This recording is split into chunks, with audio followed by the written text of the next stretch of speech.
into the show. Uh-oh, am I recording? Am I recording? Oh, good, I am. I was recording the fluffer time, Griffin, and I forgot to. Okay, it's good. Hey, everything is great. How is everybody? What's on? How y'all doing? Oh my! Welcome in to the show. Welcome in. Coming up today, we got a lot of stuff to do today and no time in which to do it. We're going to wrap up the arc. We're going to talk about what we would do for $100 million. We have a meme contest to present the winners of Bubba Joe. I know you're very excited about this. You were almost giddy last night, in which I said, okay, we're going to reveal the winners today, and you were just so excited. All right, we've got excited before the rant. What rant? Your rant you just finished up to be 8 minutes late. Oh, that's not a rant. That wasn't a rant. I mean, and I see your comment, Bubba. I just said that if someone paid me $100 million, I would do it. Yeah, I totally would. Okay, that just means I have weak morals. All right, that doesn't mean that I still appreciate it or would be happy about it. It just means that I would sell my soul for $100 million. All right, I mean, of course. No? Bubba Joe, would you act a fool for $100 million? No. What? No. Someone write him a check and let's put this to the theory. Let's put this theory to the test. Trader, we need to dangle $100 million in a suitcase in front of Bubba Joe and see what actually happens. All right? No offense, if I had $100 million, I wouldn't be dangling that in front of Bubba Joe. Right? Listen, can we find a sponsor out there? Can we find a sponsor that would offer up $100 million to our show so that we could actually test as to whether or not Bubba Joe would stick to his guns, all right? I'm not sure. Look, see, Bubba Joe, you got me all sidetracked, and I forgot about the Talking Trek server sound off. Forgot all about it. Oh, yeah, that's all his fault for sure. Uh-huh. Yeah. I got all sidetracked. All right. Good afternoon, everybody. Appreciate you being here. Welcome in to the show. My name is UltimatDJz. This is Talking Trek Live, Star Trek Fleet Command's official podcast. Let me click on this little button over here, and we'll come into the show. Hi, everybody. Welcome into our simulcast live on the Discords and wherever you listen to your podcast, wherever you listen to your favorite stuff. That is available on iTunes, Amazon, Google, Spotify, Pandora, Podbean, and so many others, including your smart televisions and watches. And, of course, now simulcasting live on Twitch with VODs here on Twitch and YouTube. Appreciate you guys consuming our content all across the different mediums. Appreciate that so very much. We have 290 people in our live studio audience here this afternoon. Welcome in, everybody. Do appreciate you being here. Right before the show, we were having a conversation about some of the craziness that actually happened in Las Vegas last night, Griffin, at TwitchCon, and we don't need to go back into all of it, but it did start an interesting conversation as to what someone may or may not do for $100 million. And there seems to be confusion out there, okay? So let me set the record straight. Oh, by the way, you like my shirt? For those of you guys who can see, this is my Rev Deuce shirt. I'm wearing it today. All right. It says, from me to Rev Deuce, you were right, I was wrong, I will sit down and be wrong. It's it's the shirt that I got from Rev Deuce's merch store. I like it a lot. Glad you guys like it. All right. So, Bubba Joe, let me just get this out of the way real quick. You claim that there is nothing that you could be tempted to do for $100 million. Like you would refuse $100 million if someone told you to act a fool. Oh, absolutely. That's not even a question. Why? I mean, if you want me to cross the street for $100 million, I would consider it. If you want me to go pick up your mail, I mean, no, we're talking about something that we're talking about something you wouldn't want to do. Trader, you would do it, right? Trader, I would run naked down the middle of the street for $100 million. I'd probably do that for $5 million, to be perfectly honest with you. Maybe even $1 million, okay, to be perfectly straight with you. So, I mean, it doesn't even need to be $100 million for that. But for $100 million, I would probably do some crazy stuff. Bubba Joe, would you dress up as Santa Claus for sick children for $100 million? I knew you were going there. Oh, man. Yes, but that's not acting a fool. That's true. That's actually a good thing. And Alicia says, what are the boundaries of acting a fool? Well, the boundaries, I guess, of acting a fool would I guess everybody would have their own boundaries, right? Everybody would have their own boundaries, but there were shenanigans last night at TwitchCon. I hope everybody out there is feeling safe and comfortable today. There was just nuts going on last night.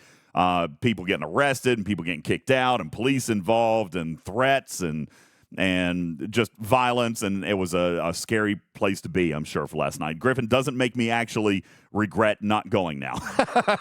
All right, because I couldn't have handled that kind of stress and drama. I would have been, first of all, I wouldn't have even been awake because it was really late. I would have been in my hotel room fast asleep like Trader was last night. Trader went to sleep at like 8 o'clock. I would have been passed out by then. I would have woken up and not realized what was going on, but there was craziness last night. Now, I would have expected you to jump on the stage, 2 pina coladas in both hands, and be the voice of reason.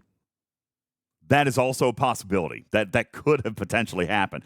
Now, I will say, real quick, people have asked, and I'm going to, would I break laws and get thrown in jail for $100 million? I mean, probably. It depends on what laws, though. Okay, like if the jail time is involved, probably not. Okay, but I mean, if it's a misdemeanor, Trader, I'm probably in. Right? If it's a misdemeanor, I'm probably in. I'll pay my fine with the proceeds of my $100 million, and I'm going to go on. Okay? This sounds like a bad episode of the Twilight Zone. Misdemeanors? Huh? What? You can, yes. Okay. I can what? The amount of jail time you can go to jail for a misdemeanor. That's why it's a misdemeanor. I know, but I mean, if we're talking a day or 5 days in jail, like if it's not prison, okay, if it's just jail, I mean, I could probably deal with that. This is why I can't take you anywhere. You know that, right? $100 million. You just said that you would run naked down the street for $1 million. Okay, so no, $100 million. Oh, $100 million. That's right. It was me that would do it for $1 million.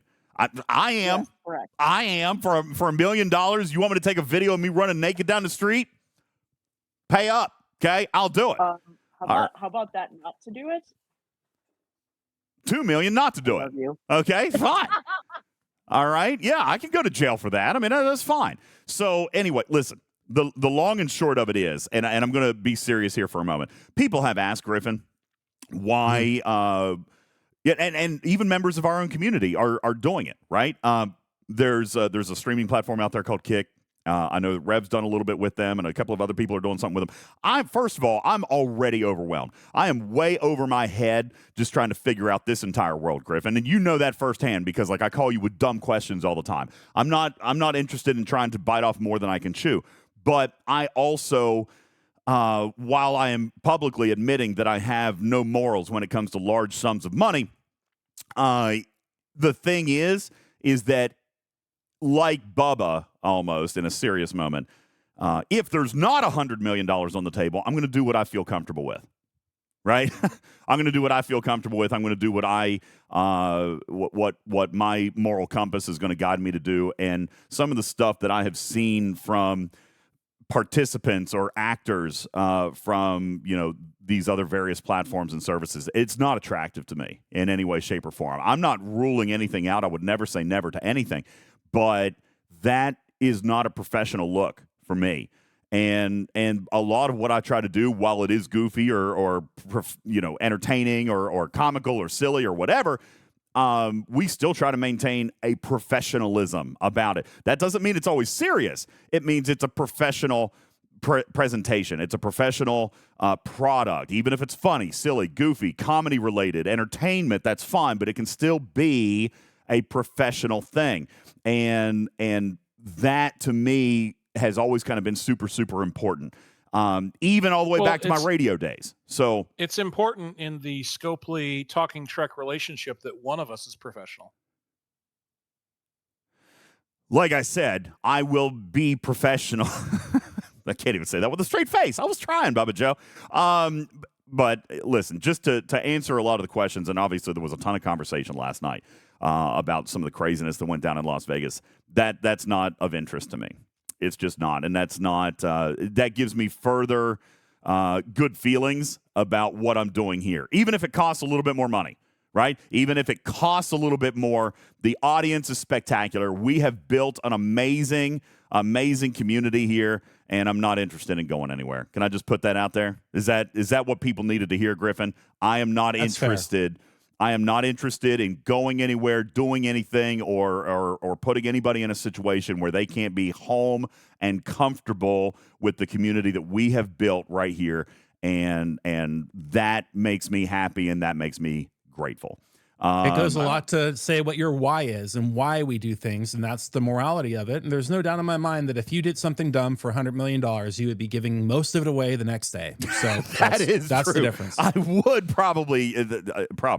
I mean, I'd pay off a lot of debt and stuff like that. So Bel Air says what's happening. If you don't know about it, it won't even matter to you. But yesterday was really crazy and scary for a lot of people, and I just want to let them know that I support you, and I'm proud of you, and stay strong and do whatever it is that you need to do.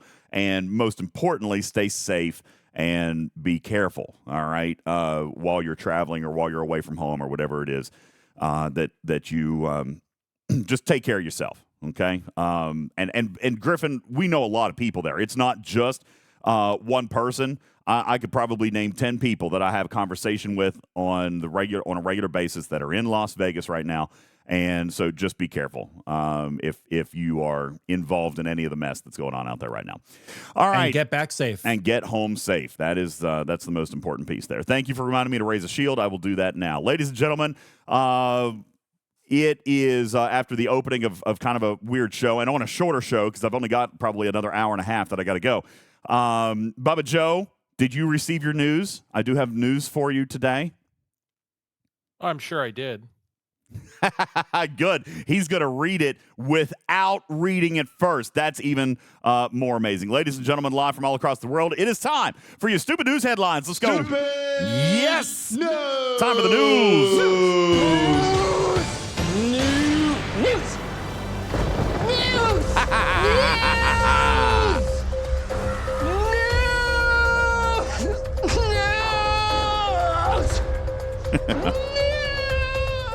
A barbecue in Tennessee came to a premature end when a bear crashed the party and feasted on 10 burgers and a Diet Coke, which means even the bears have something in common with me, in which they are dumb enough to eat a zillion calories worth of Oreo cookies and wash it down with a diet soda.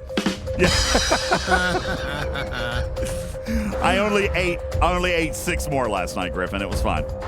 Every calorie counts. In a new interview, I know they were barely enough too. I know. I get it. In a new interview, actress Julia Fox said that dating Kanye West was like having a second baby.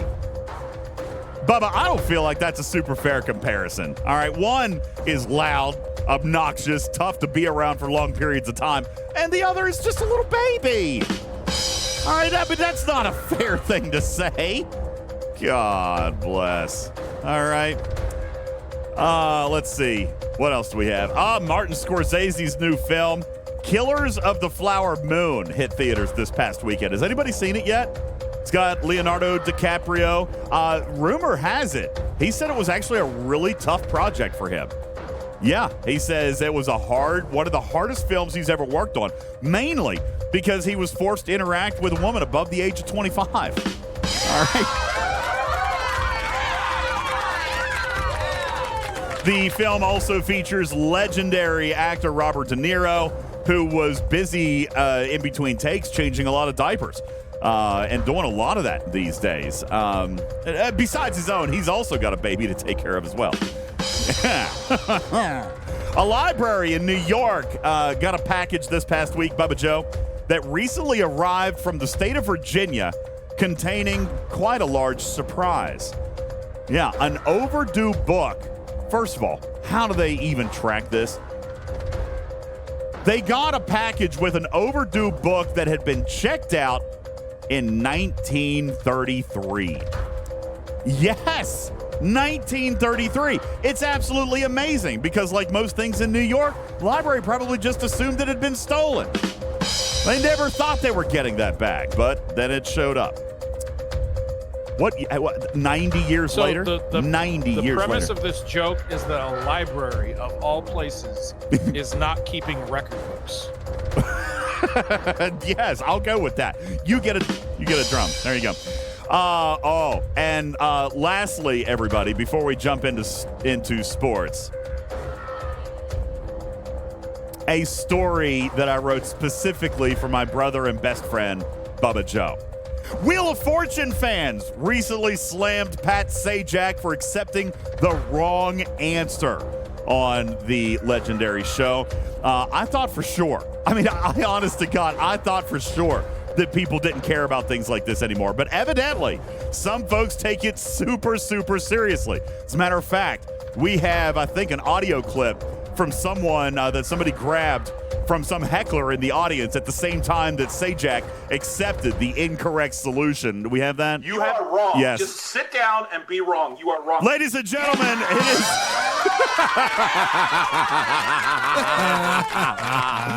Oh, it's so good. Ladies and gentlemen, that is your stupid news. Bubba Joe, I'm sure you saw this episode. Were you one of the fans that have been vocal on the internet about him taking the wrong answer? Apparently, no. Okay, you don't care. Were you even awake for it? I don't care about Wheel of Fortune. That's because they're both King World Productions. Doesn't mean he watches Wheel of Fortune. He watches Wheel of Fortune. All right, it comes on right before Jeopardy. Yeah, he is a Jeopardy guy, but he knows what's going on in the Wheel of Fortune. DJs, why would somebody with Bubba Joe's RNG be interested in a game on TV about RNG? That's hilarious. That's probably absolutely true. Waffley says he doesn't care because it's not Jeopardy. All right, fine. I thought it was still great anyway, and Pat Sajak made a mistake, and Bubba Joe caught him. Ladies and gentlemen, live with sports. Oh, lordy. Let's head on over to the sports desk and see what's going on in the world of sports. Bubba Joe, what do you got going on here today in the world web of sports? Chiefs quarterback Patrick Mahomes is reportedly interested in owning an NFL team when he retires from the game. It seems like a lot of fun. The owners, they have all the money, right? Sure. So there have been some suggestions, that could he own this team or could he own that team? But most people have come to the conclusion that he should go for the Denver Broncos because he absolutely owns them. Hey, he already owns them. Yes! He already owns them. Yeah, I think that's true. Bubba, tell me a little bit about that. Like the premise of the joke there is that he pretty much does own them already, right? Well, there's this stat in here about his regular season record, but we really should be looking at his postseason record. So if and when the Broncos ever get there again, we can see how he fares against them. Ladies and gentlemen, it is sports with Bubba Joe. Thank you very much. Appreciate it, buddy. That was spectacular. That was two whammies right there in one. And by the way, I didn't even write the second whammy. I wrote a second whammy. He used his own whammy. That would have been 3 total said whammies against the Denver Broncos. It's so easy, isn't it, Bubba Joe? Which is interesting because the game is, press your luck, and it's no whammy, no whammy, no whammy. Stop. Oh, I don't think that one landed. Sorry. What? Sorry. It's just because people here aren't old like me. I know the show, but it's still not the premise. Sorry, we're out of time, Bubba. All right, let's move on. Oh, man. You don't want whammies on that show. What are you talking about? I know. I get it. You don't want the whammies, but we just gave you 3 solid deliveries, okay? Yeah, I know. Triple Tom says you can't end like that. Unfortunately, that's all we got. Unless Bubba Joe has something else, that's it. That's all we got. See, he should have just stopped with the news. Instead, he tried to write his own whammy joke, and then that just brought it all down. All right. You can never have too many whammy jokes. I'd like to apologize to everybody for giving DJ my sound effect library. You I realize now it was a mistake.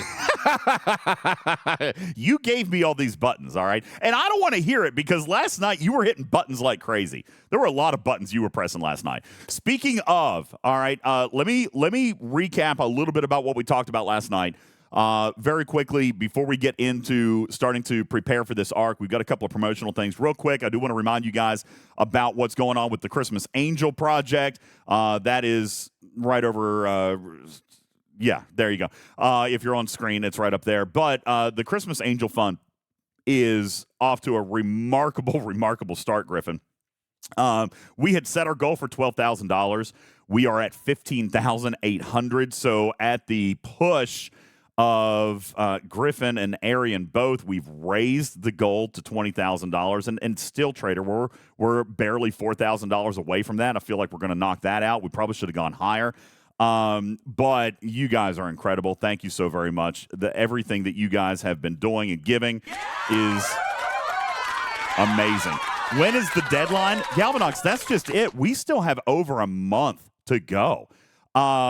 For those of you who have missed some of the stuff that's going on, all right, let me just tell you that I have not publicly revealed the benefactors yet, except I did kind of hint to it the other night on Twitch as to who we were going to be working with, Griffin, and I'll go ahead and tell everybody. Trader, I think you were there for this as well. We have continued to grow this project every single year, and this year we are adopting an entire floor of children at a children's hospital. Now, Dragon Keeper says raising a goal after the goal is met is a bad thing, and ordinarily I agree with you. I don't really like doing that, but dude, we hit the goal in 16 days. It was a 60-day goal, and we hit it in 16 days. And I agree, but I would argue that we are still in preseason because we have not even announced exactly where this money is going at that point. We haven't. Nor have you seen the first video about who it's going to affect. So we're still so early in that we can't have surpassed a goal before we actually started the promotion. That's the thing. That and that's fair. And you know what? Again, Dragon Keeper, if it was something for personal gain, I'd totally be fine there. Or listen, we could do that. I could put the number back down and just let people continue to go. Like maybe that is a smarter idea, Dragon Keeper. Like leaving the goal at 12,000, but just telling everybody what it is and seeing how far we could go with it. That might be great. Because I will tell you guys now, we with the extra that we've already done, we are now on our way to adopting a second floor of children. All right. Not, so amazing. I mean, isn't it? That's crazy to me. Like we were trying to adopt one whole floor of children. All right. And we could do that with the goal. Now that you guys are going even further beyond that, maybe Dragon's right. Maybe we put the goal back to what it was and just let you guys know that, like, listen, at this point now, it's just more children. All right. And this is actually at a Children's Miracle Network hospital.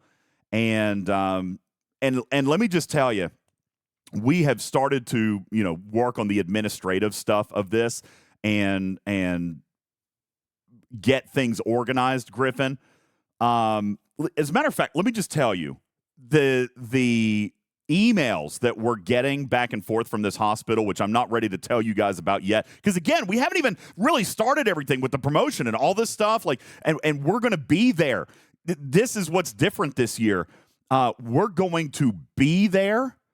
We're going to go. We're going to work with this hospital. We're going to see these families. We're going to talk to these children. You guys will get to hear that and see that. And then we're going back a second time to actually deliver Christmas.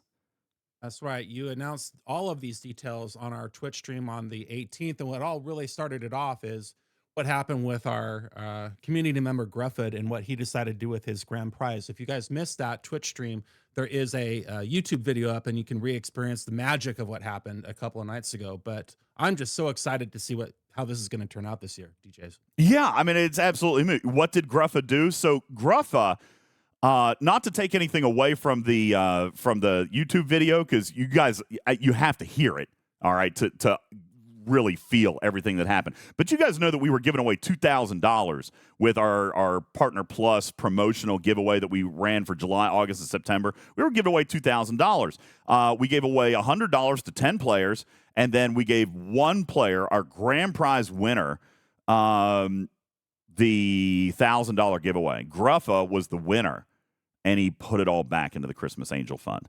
And that started just a snowball. It started a snowball of giving the other night, to the point where now you guys see we're at almost $16,000 of an original $12,000 goal. And because of that, and because we have so much time left, we may be able to sponsor a second floor of a major metropolitan children's hospital. Let me tell you right now that, and by the way, this hospital taking it very seriously. It's not just, hey, okay, cool, write us a check. They are, Griffin, they are working with us. They want to work with us on the production. They want to work with us on the families every step of the way. I have already been in touch with the director of development for this hospital in the way that they work their programs. Director of development. And let's see, here's the other one. The two people I've been talking to the most. Director, Foundation Relations. So what did I read? What was the first one? Director of Development and the Director of Foundation Relations were working with this hospital's arm of the Children's Miracle Network, and they're making it a really, really big deal. And we had committed to taking care of Christmas for one floor of children. Guys, we're going to end up doing 2 or 3 floors of children. And yes, we will. It's incredible what we're going to be able to do with them, because there's radio and television productions, and I am so excited to tell you guys more about it. We will have more to share with you guys soon. If you feel so motivated to give, you can do it on Twitch with the Catnip Jar. 100% of contributions are going into the Catnip Jar, are going to the Christmas Angel Fund. If you're listening in podcast, you can come into our Discord and do /PayPal/Venmo, or if you just want to visit our website. All right, literally, doesn't matter what form you use, because all of the cash donations, they're all going to the Christmas Angel Fund. Just put a note in there with your name, your server, and that it's for the Christmas Angel Fund, and we'll get those in there. All right. I know, Suarez. Americans use anything but the metric system. Now we're measuring children by floor. All right. It's a quantifiable measurement now.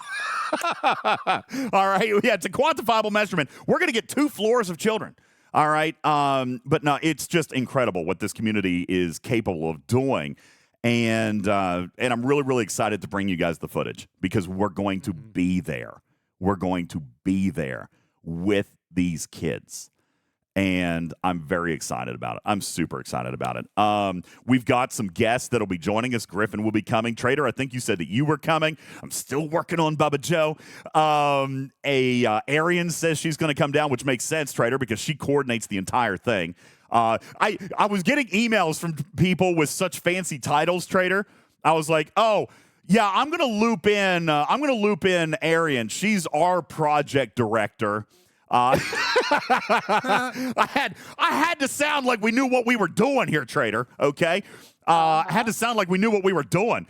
So yeah, Arian is our project coordinator, and or project director rather, and so I looped her in on the email. We were getting a little bit of a chuckle out of that, because it's like we're dealing with the big kids now.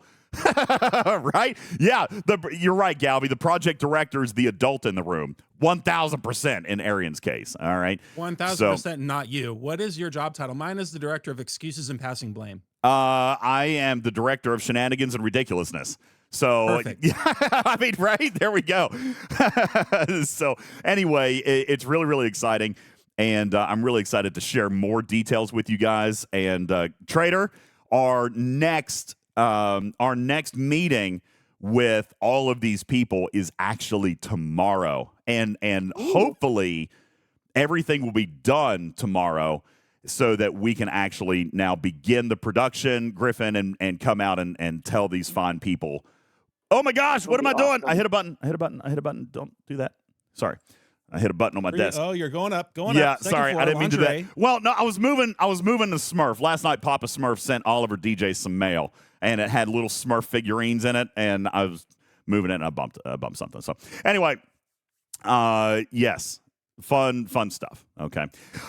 That being said, that was happening on Twitch last night, as was, or over the last couple of nights, as was some of the news that's come out of TwitchCon. And let me just ask real quick, okay? Let me just ask if this is something of interest to you, because, Bubba, you and I improvised something very quickly last night. Griffin, you were there as well. And this was something that was just announced at TwitchCon now only 3 days ago. And when I logged into my Twitch panel, I learned that I was among the lucky few, I say lucky few, that were apparently looped into a beta called Stream Together.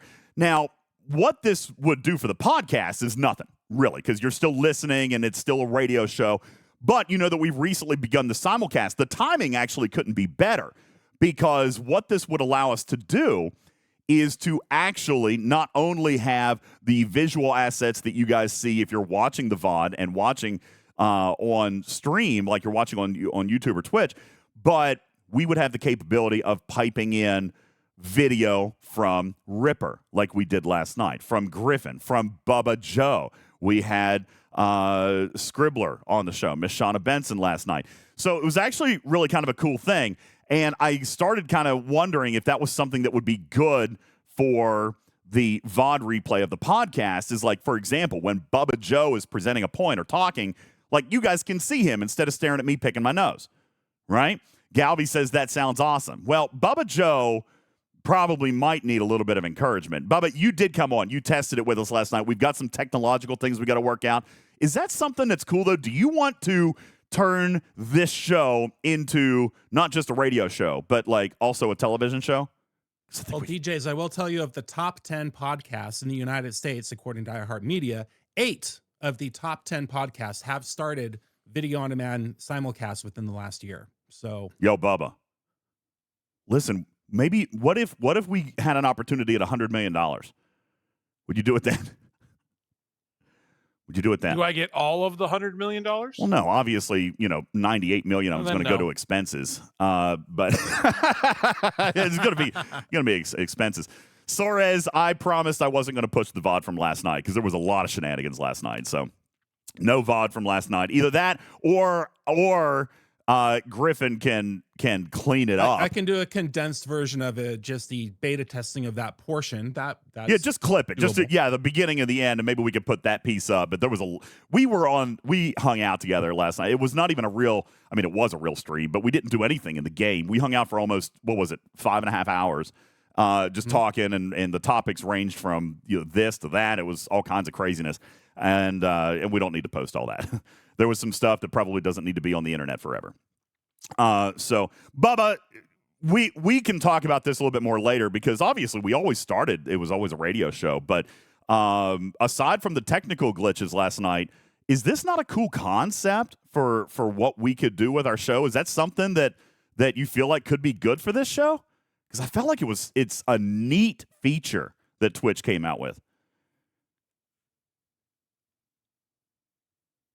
Yeah, I'm thinking. Don't put him on the spot, DJs. Okay, no, I wasn't. I actually was just asking for commentary. All right. If you are asking me if I think that there is value in it for this game, I think that there is the potential for value for this show in support of the things that we want to do. But my answer has not changed from last night, nor is it going to. What? I didn't even know you gave an. Oh no! So we'll use one of your memes. We'll use one of your memes and pop it up into frame. Of which we're also going to draw your favorite memes today, Bubba Joe. All right, the Bubba Joe meme contest. We're finally putting a pin in that. We're going to draw 3 winners today from that. I know you guys are very, very excited. I have the results in a super secret sealed envelope. No, it's not random. They were judged, and I have the results, and I'm going to announce those winners today, and we're going to award them packs. So very, very excited about that, and we'll be sharing those memes with you a little bit later today. That being said, there's a lot of potential in this show. We are 100%, just like I kind of talked about at the beginning, we are committed to doing it the way we want. And that includes all of our panel and includes all of our family and what their comfort level is. It took years for us to open the camera, and then we did. And even then, there was concerns, and there's safety, and there's privacy, and this and that. So, you know, and we all have careers. We all have day jobs and all that stuff. So we will continue to evolve our content and provide you the latest and the cutting edge in technology that we're able to do and are willing to do within the confines of our family. And I do mean it that way. This is not a job. It's not a business. It's not a, you know, this honest to God is one of the best ventures that I've ever been a part of, Bubba, because it was started out of mutual interest, and it's just friends. We're just friends hanging out and talking about video games and things that are interesting. And while we're going along, we can add some features that make it look cool or whatever. Yeah, passion project, Scaly Back. That's it. But that being said, this is the truest form of, like, you know, the mommy and daddy controversy, Bubba Joe. If mommy says no and daddy says yes, the answer is still no, right? And we will always have that mentality here, because I want everybody to be cool and comfortable. And just like we were talking about at the beginning with TwitchCon, everybody needs to feel safe and be happy and willing to be here. So, hey, DJ. Yeah. I just want to correct you. If mom says no, it doesn't matter what dad says. If dad says no, mom can overrule him. That's how it's always worked in my She's got you there, anyway. DJ. Okay. So if mommy says yes, the answer is still yes. So now wait a second. So wait, who's mommy? Is Bubba Joe mommy, or are you mommy? Or do we have two moms? Because I am not ready or interested in contradicting Bubba Joe on this. I think that would end poorly. I always assumed Arian was mommy. So wait, if Arian tells you to do it, you'll do it? No. I'm confused. I am. This is all. This just got really, really complicated. Okay. I don't know what to say. Yeah, now. wait a second. If Arian is mom and mom tells you what to do, what are you going to do? You're going to risk getting grounded? You going to get grounded, Bubba Joe? Yes. Maybe I should be mom. Oh, nobody wants that. DJ, I don't think you understand. I don't think you understand my resolve. Oh, I do. I do understand your resolve. So you know, I'm gonna share a story with you very quickly, because we're completely off the rails already. Sure, why not? When I was a child, I am a relatively picky eater, even to this day. There are things I don't want to eat. As a child, those are things that my dad liked, and so my mom would make those things and put them in different dishes, whether it was meatloaf or sloppy joes or whatever. It was usually vegetables. Love meatloaf, man. Good. Same. And one time I finally had enough and said, I'm not going to eat this. And the discussion was, no, you are. And I said, no, I'm not. And to me, the resolution was, well, if I'm not actually at home, I can't be forced to eat something I don't want. You ran away from home because of vegetables, dude? I ran away from home. Not only did I run away from home, I probably traversed about 8 or 9 miles across major arterials.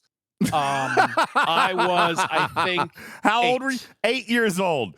Bubba Joe, 8 years old, skip town over a salad. You got it, Rogue Maya.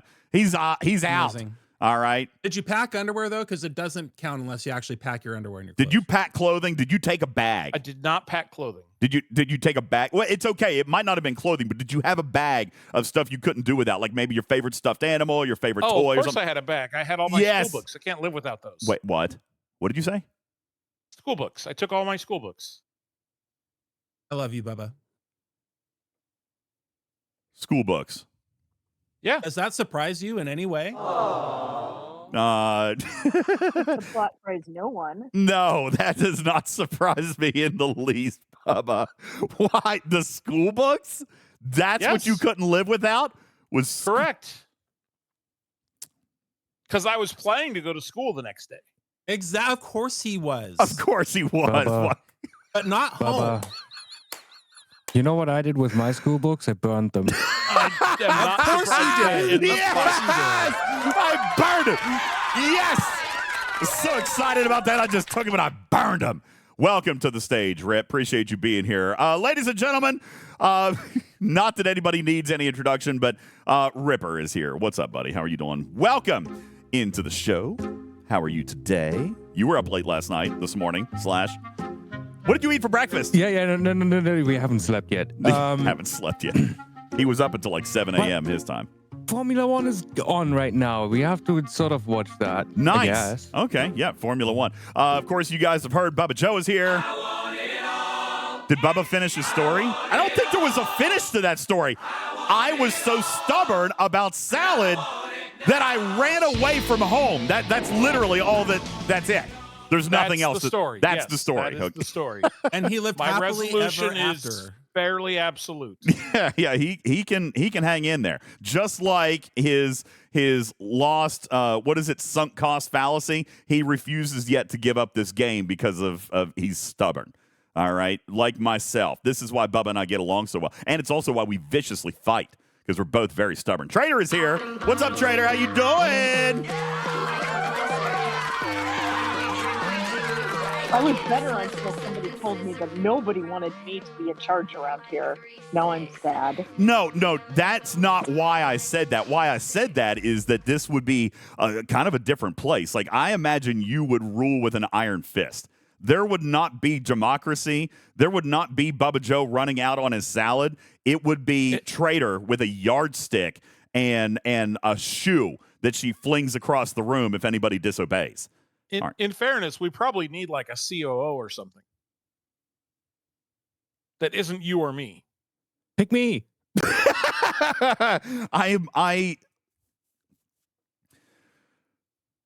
Trader, What? you're in charge. I'm terrified now. I said that with fear in my voice. Can you guys hear me trembling? All right, there you did. You went and did it, Bubba Joe. God. You went and did it. Trader's in charge now. All right. Lord help us all. And now, Bubba Joe, guess what? You just signed your own video certificate. She's going to make sure that you are now on screen.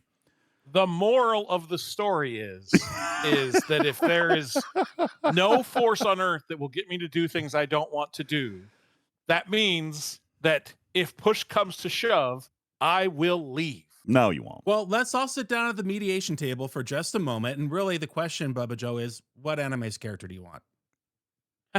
Yeah, there you go. What? Wait, no, I can't do animes. I'd have to get another camera. No, he can do animes for himself. Oh, that would work. Yeah, That we would could work. Yeah, we could do something like that. All right, we'll mess with it later. No, we don't need to talk about that right now. And by the way, no, Trader is lovable and amazing, and I would love to spend as much time with her as possible. I also have seen Trader angry, and I have also seen Trader on a mission. And you guys may not have seen that, but let me just tell you, Trader on a mission. I mean, you don't want to be sitting across the table from Trader on a mission. Can I just say? I'm not intimidated one bit. Okay, in all fairness, You And poor Trader naive knows it. little- no, you know what, Trader? Ripper did pull up his britches that one day and have that staring contest with you, and I was impressed. I was impressed at how long he held in. Now, he still lost. Okay? He still lost, but I was impressed I with was eating a steak while doing it. and I don't know why you think that that's an excuse. it was a scary moment. Bubba, you saw this moment. I was slightly terrified. I was Why were you terrified? because there was great degrees of intensity coming from the both of you. Okay? Like Trader wasn't going to lose. Trader she don't lose. All right? And you don't lose. So it was. Listen, Trader and I sort of we are sort of like siblings. Yes. He's my brother from another mother. I like that. I like that. Well, it's a brother sister fight thing. We can all relate to that. Yeah, we certainly can. So there's that, and then of course Griffin sitting behind stage. He's like the reality TV producer. He's just sitting back there like, okay, this is good. This is good. Make sure we get that. Hey, B-film, B-roll over there. Can you get this angle? Hey, you go capture that right there. I want you to go tell Trader that Ripper said that she can't beat him, and then I want you to go tell Ripper that Trader's talking smack, and let's see what happens. All right. So he's Jeff Probst. That's exactly right. That is Griffin. Griffin is puppet master over here. All right. He's the chief cat herder, if you will.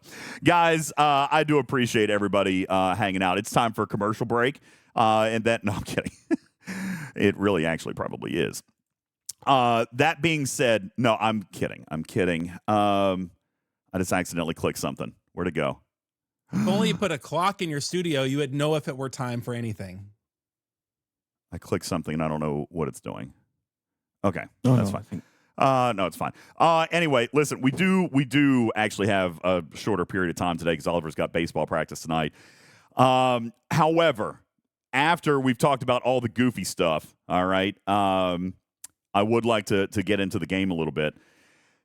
Falcon says, I wanted Trader in charge. Okay, well, there you go. All right, that's happened now. All right, Ransusi, I'm on it. Bubba Joe, the question is, what is it? What is what? You're on it. I want to know what it is. But it's it. It, obviously. Yeah. The content that we had planned. Oh, content. Yeah. I thought maybe we were talking about some sort of narcotic or something. Could be. Well, it's what we needed to get through the month. All right. Now, joking aside, let me just. Yes. All right. Let me be serious for a moment. There were positive things. Bubba Joe and I started collecting our notes here about a week or so ago, okay? And we talked about, no, Joker's like, listen, I was having much more fun time on the show with you guys not talking about Star Trek at all. I feel like we've done a lot of non-Star Trek content this month, Trader. Griffin, Bubba, am I wrong? Like, I feel like we've done more. You're not wrong. I feel like we've done more content that was not STFC related this month.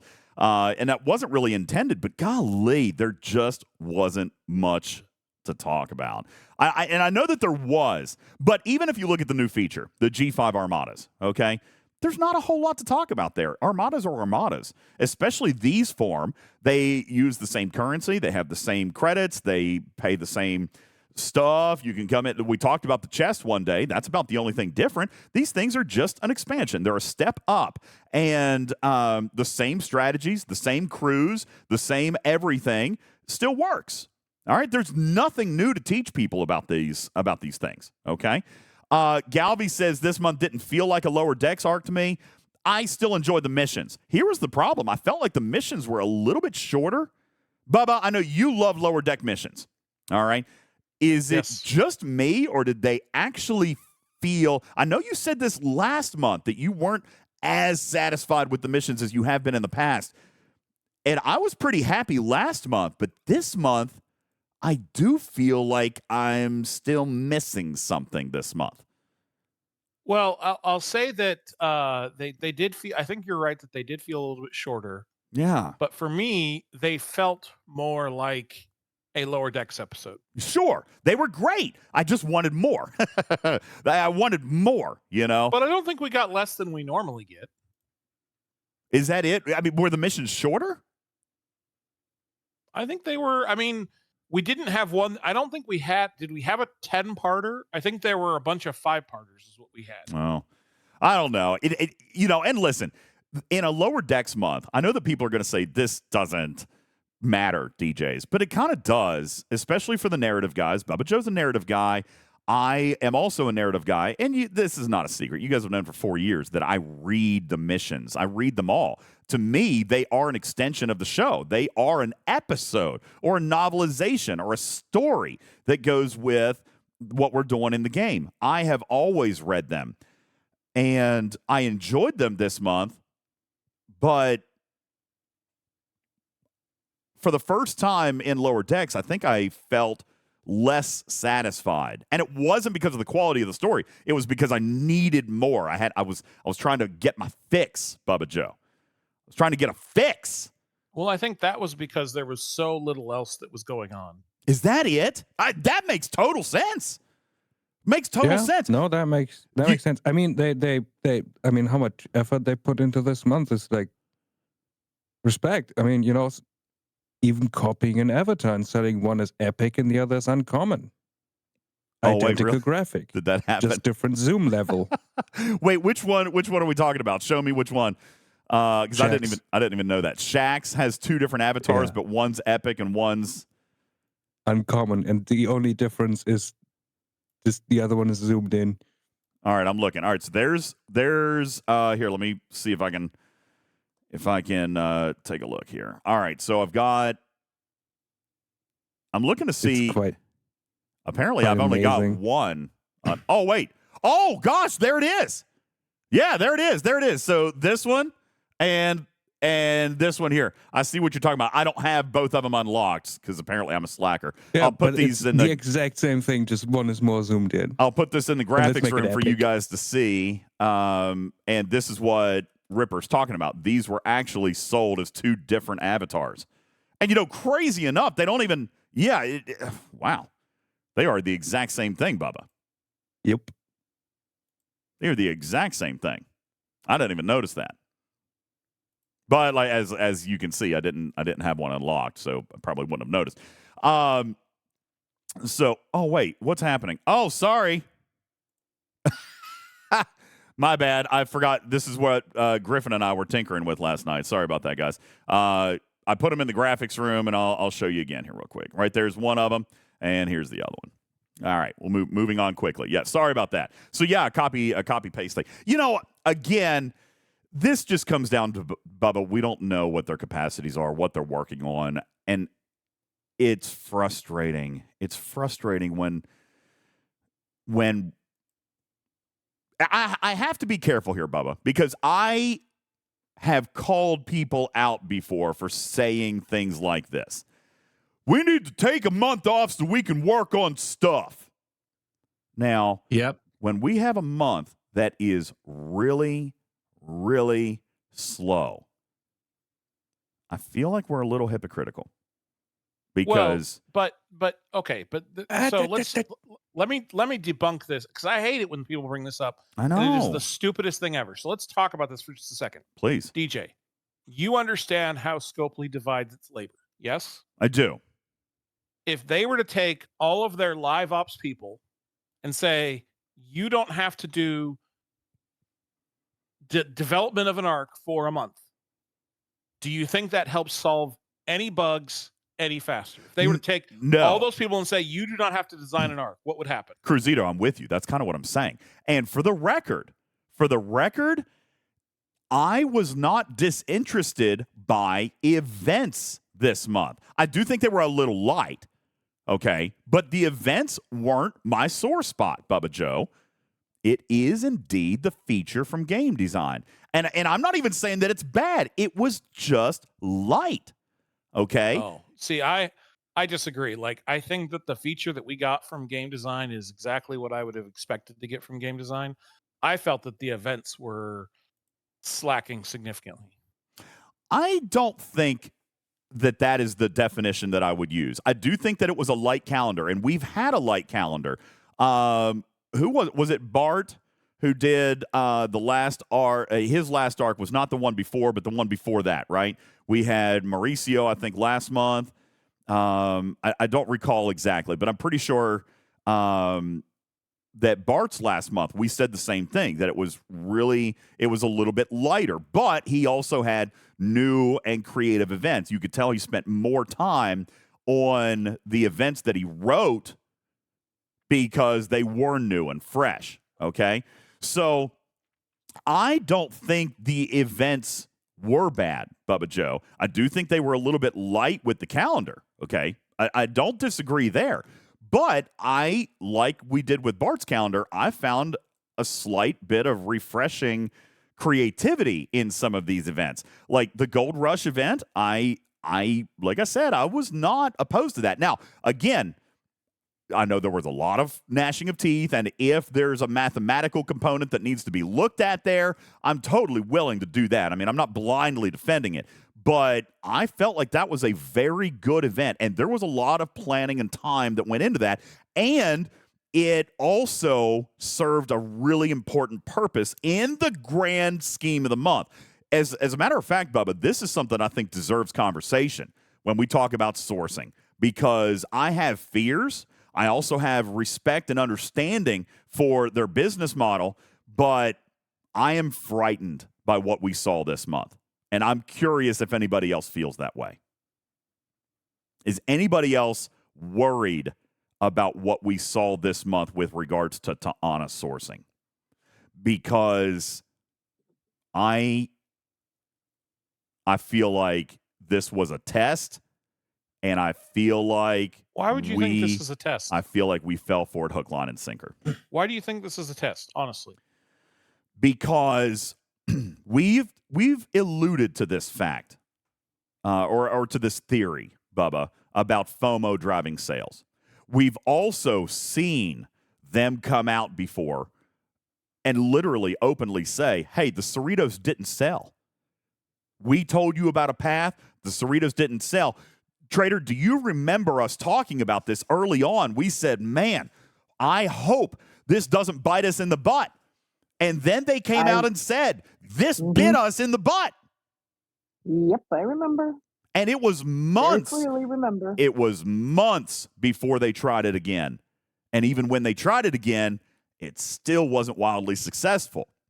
What happened this month? I'm just going to lay out my observation of what I saw this month with regards to Ta'ana. Okay? What I saw, and by the way, I'm not criticizing. Okay? Let me be clear. I'm going to objectively explain what I saw, and then, Bubba, I'll tell you why I think that I saw it, and then I'd love to hear your reaction. Okay? And Cruzito, that's exactly, you're going to hear me say this right here and now. All right? This month was, from a business perspective, Bubba Joe, this month was brilliant. From a model of incentivizing spend, whether it's happy spend or angry spend. Okay? They solicited both forms of spending this month. Happy spend when it came to things like the whip, all right? And angry spend when it came to things like Ta'ana and Shaxx. Because week one saw this crazy milestone, and it had the gotcha tokens, and it wasn't a guaranteed unlock, right? We saw all that, which, by the way, guaranteed unlock is something relatively new. It's not something that we have become accustomed to that over the last 3 to 4 months. But for the last 4 years in this game, hasn't been that way. And that's probably something that Cruzito was talking about. Like, I got a history lesson this past week, Bubba Joe. And so I want to go back and look at a few things and remind us of how some things have been. So we had these tokens in the beginning. And even if the tokens were intended, which I don't expect that they were, you know, Bubba, with that, now that the month's over, we can pretty much say they were given twice as many tokens as what were truly intended as a guarantee. Right? Does everybody know what we're talking about now? The month's over, nothing really they can do. Okay? The number of Dr. Ta'ana tokens that they were granting in the senior medical recruit chest was twice as many on a guarantee as what was intended. Okay? Yes, Count DeVille. Everybody was getting 200 guaranteed. It was only supposed to be 100. Okay? So, yeah. That is what we were talking about at the beginning. There was a chance for a second one, which I did actually admire, Bubba Joe, truth be told, at the beginning of the month when I saw that. Because remember, it used to only be just 100, right? Like, that was it. At least this month, they offered an opportunity at a second 100. They offered you the chance to double up on your tokens. The coding got messed up. It ended up being a guarantee. So let me just tell you, folks, you guys thought that the sourcing was bad this month? Or the cost of Ta'ana with the buying of the tokens, right? And then getting those 100 shards, Bubba Joe, because some people have praised that in the past, right? Buying so many packs or getting so many tokens gets you those 100 shards.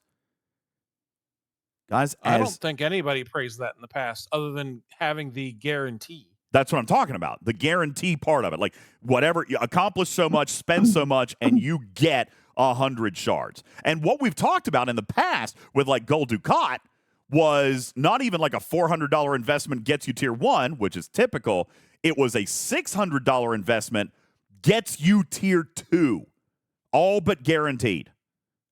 All right? If you were doing it straight up with cash. Except that it didn't, and we talked about that when it launched. Well, it did kind of end up being that because the tokens ended up getting doubled up. All right. It ended up being cheaper than what they had expected it to be.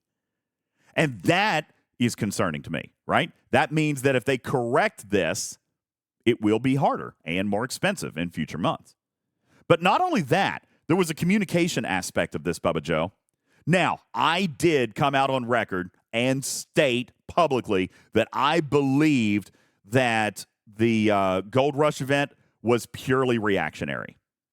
I believe that that event, Bubba Joe, was quickly created and launched in order to bring players closer to the number of Dr. Ta'ana tokens and therefore hopefully incentivize players to spend a little bit more to finish it off, especially if you skipped week 1. Same thing with the Syndicate Advancement event. That was almost double dipping, Bubba Joe. They offered the Syndicate Advancement event, which did have higher milestones at the top end, lower milestones at the bottom end, by the way, which is a good thing. Thank you for that. That was corrected for some of you free to play. All right. But the Syndicate Advancement event contained more senior medical recruit tokens. So, Bubba, you would be tempted to spend on Syndicate or spend your multiphasics if you had them. Then you earn more senior medical recruit tokens to earn more Dr. Ta'ana tokens. And, Bubba, I told you, and I'm prepared to admit it because I'm not the only person. Tribble Tom says, they got me with it, DJ. I ended up 200 tokens short, and I bought a pack to get the 100 shards. Bubba Joe, I messaged you yesterday and said, talk me off a ledge. Talk me off a ledge because I'm ready to spend money, even though I don't feel like Dr. Ta'ana serves me purpose here today. I said that spending $100 is guaranteeing me tier 2. And for the record, guys, I skipped week 1. Now, Bubba, if I made it all the way to the end of the month, spent no materials, and then ended up spending $100 to get tier 2 of an epic, regardless of the officer's capabilities, which are not good right now, that to me was a temptation that I could not resist. I spent the money, and now I have a tier 2 Ta'ana. Bubba, there was a couple of reasons why we talked about that. One of the reasons you said, listen, don't be ashamed about that, because they can't leave PvP in the current state. They can't. Yep, correct. They can. Well, they cannot. And they will. Sure they can. Ripper, if they leave PvP in the current state, the game dies. And the game dies because, as much as I am loath to admit it, PvP drives spending. And so if they leave PvP in a state that does not encourage spending, which does not currently, then the game dies. Well, I'm not sure I agree with that. I agree that PvP encourages spending, but is this not the most raw and truest form of it? Is just spend thousands of dollars on the officer that is the next dagger to the heart, and if you don't have it, then you're done? But a lot of the people who enjoy PvP want there to be strategy in the PvP. Most of the people that enjoy PvP hated the strike teams because it removed the strategy. This is just the next form of removing the strategy. They have to bring the strategy back, otherwise PvP dies. And if PvP dies, the spending for this game drops significantly, which leads to the end of the game. Well, and I feel like we talked about this on a previous show. I feel like we're seeing some of that. I feel like we're seeing some of the result of them running out of ways to, I say running out of good ways to monetize the game, because we're seeing a lot of bad monetization right now. Okay? I think a part of that is that G6 isn't here. I think a lot of that is that a lot of players in G5 are done or cruising, right? Bubba, you're done. There's literally nothing else you can spend on. You told me this past weekend that you weren't sure that you were able to finish the solo milestone for Shaxx this past weekend. Were you able to do it? I haven't yet. He is done, guys. He's at the end of the road. All right. So I think that is affecting Time to buy another G5 Epic. I think that is affecting Scopely a lot more than what we have discussed or are willing to admit. Players like Bubba, other whales who do buy anything and everything, there's nothing left to buy. They literally have it all. Now, Wolfwood, that's not where I'm driving, so please don't be disrespectful. My point is they have not kept up with development to a point where they can properly and effectively monetize stuff. So that's why we're getting all this crap, emergency, bad form of monetization, because they have nothing left to sell. Okay? There's nothing left. And while that is the case, we're going to get more dangerous forms of monetization. That brings me back to the officer sourcing. Bubba Joe, there ended up being a free-to-play let's talk about path. The officer sourcing. Yeah, Right. there was a free-to-play path. Correct. It wasn't. There was a free-to-play path. Yes, and it wasn't transparent. It wasn't communicated. Does that negate the fact that there was, in fact, a free-to-play path? I have to be objective and say, despite the fact that I would have liked to have known about it, the fact that it was available is what I asked for. Now, of course, we always ask for better communication. I'm not going to fault that. I could still say communication is what maybe cost this month a lot of sentiment. But the Arc Runner created a free-to-play path towards Epic to honor this month without spending a single dime of actual cash. If you had the materials. Okay? All right. Now, I know a lot of people are going to say that they couldn't do it, that it was too expensive or this or that. All right. And Cruzito is kind of saying, listen, I don't know that they need to talk about the free-to-play path. Isn't that part of the fun, figuring out the puzzle? The only thing, Cruzito...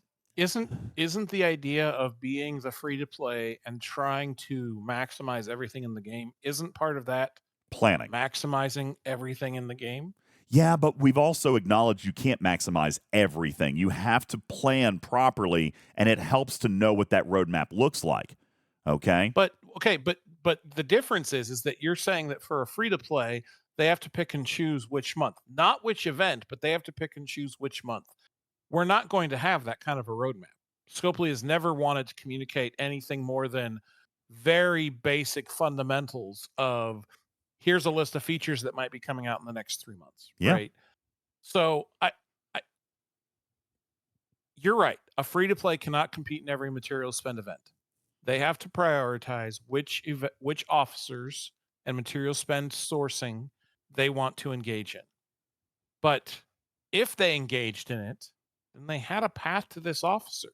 I know. And if they didn't engage with it, then they weren't going to. Then they didn't think the officer was important, and therefore didn't matter. Right. So fair point. I don't think that they have to tell you. I would love for Scopely to come out and say that there will be a free-to-play path for every officer that gets released in the game moving forward. We're not going to tell you about it. We're not going to tell you what it is. Sometimes it's going to be a meta. Sometimes it's going to be a material spend. Sometimes it's going to be a combination of all of those things. But we're not going to tell you what it is. But we are going to make sure that it is available. Now, then you may say as a player, I can't do that material spend, so it wasn't free to play. But that's not on. Are you guys characterizing an auction as a free-to-pay path? No, I'm characterizing a material spend SMS as a free-to-play path. Okay, well, the SMS, which one of those had to on? Week 1. Week 1 had the Dr. Ta'ana recruit tokens. And by the way, I'm seeing a lot of this in chat, and this is also worth talking about. It was tight, but the elite could do it. CA Space says Syndicate wasn't doable free to play. Guess what? You didn't need all 4 milestones of Syndicate, did you? We didn't need all 4 milestones of Syndicate. Okay? We only needed 2 milestones of Syndicate if you fully finished week 1. And 2 milestones of Syndicate is possible free to play. 2 milestones of Syndicate on the second run was possible. Now, you needed a higher... Oh, did you guys need 3 milestones? Wait a second. You needed 3 milestones of the Syndicate event? Is that right, Bubba? I thought it was only 2. I thought it was only 2 as well. I thought it was only 2. Oh, no. We just opened a can of worms. Was there a bug? God, Scopely. Oh, did you guys screw this up? It was 2 milestones, guys. Yeah, thank you, Cox. He says the same thing. 2 milestones gave 1 pull. Guys, yes, King Eagle, the second only got you 250. Do you guys not remember what they cost to open? It was 250 to open. Yes, guys. Okay. Maybe we should have spent more time doing Star Trek content, Bubba Joe. Maybe we needed to teach people the math on this thing. Okay? Guys, Sorry. 1 chest was 250. Okay? 1 chest was 250. And it's not even about the chest. 1 chest got you 200 Dr. Ta'ana tokens. Okay? So if you did week 1, let's go back. If you did week 1, then you had 4,000 tokens. If you did Gold Rush, you had 4,600 tokens. You needed 200 more tokens. Right here, 250 came for the first 2. Okay? DJ? Yes. I'd like to do a time check.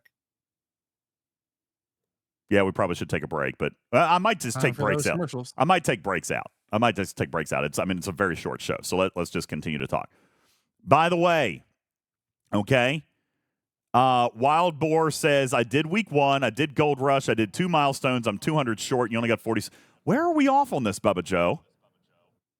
I skipped week 1. I had to buy a pack, but I still did it. Gold Rush paid 3... Who's got feedback? Griffin, that's you. Griffin does. There we go. Okay. Crazy. What is here? What does that mean? What's here? So tier 2 of Syndicate left only. Tier 2 of Syndicate left them 200 short? Are we sure? I think you're right. Because 1 chest gave 200. You needed to get to 48. Yeah? Well, then ignore what I said. My bad. Honest to God, I thought there was a free-to-play path there. I could have swore there was. I was short the 2,000 or the 4,000 that came. That's why $100 did it for me, guys. Where did I get the other 200 then? Where did I get the other 200? Were there tokens in the Elite Battle Pass? Because, guys, I only had to spend $100. It gave me... Well, if you completed the Syndicate event, I think you got 3 pulls. Yep. Yeah, that's it.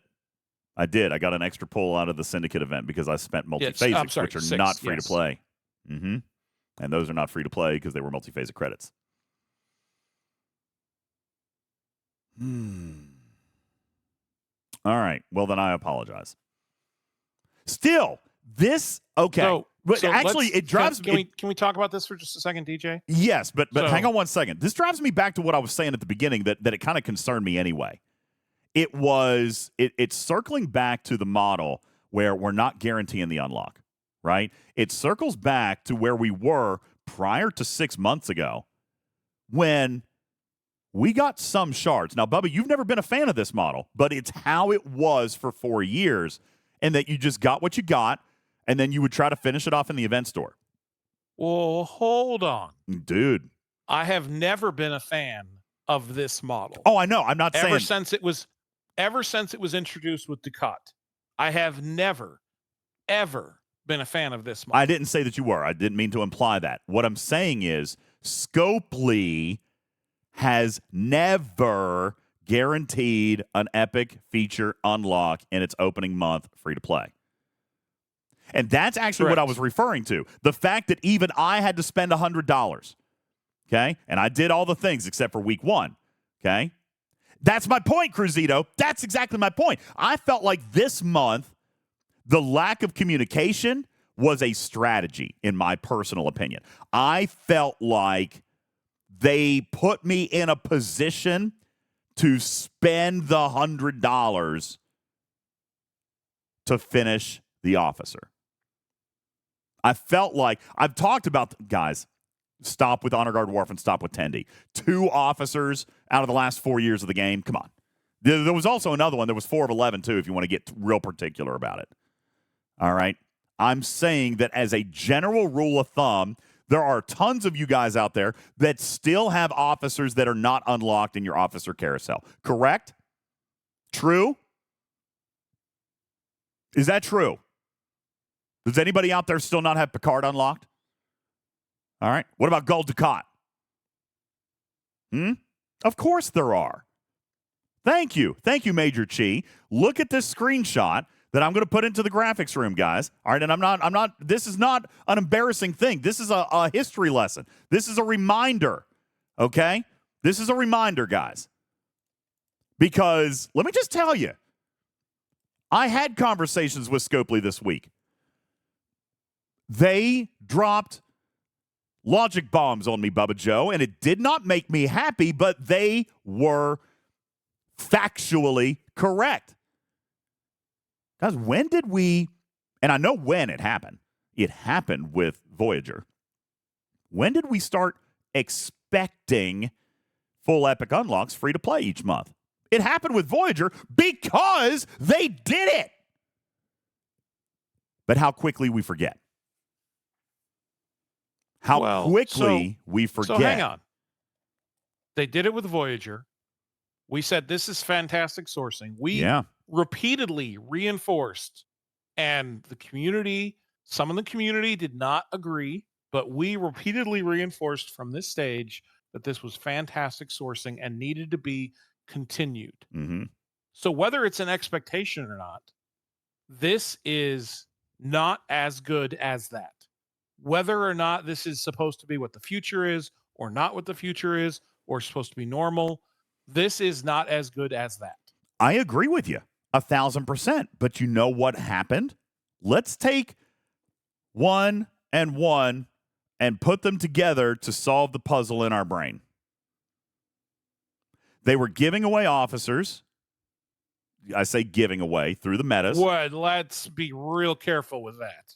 Fine. There were free-to-play paths on all of those officers of your choice. You probably couldn't do them all free-to-play, but you could choose.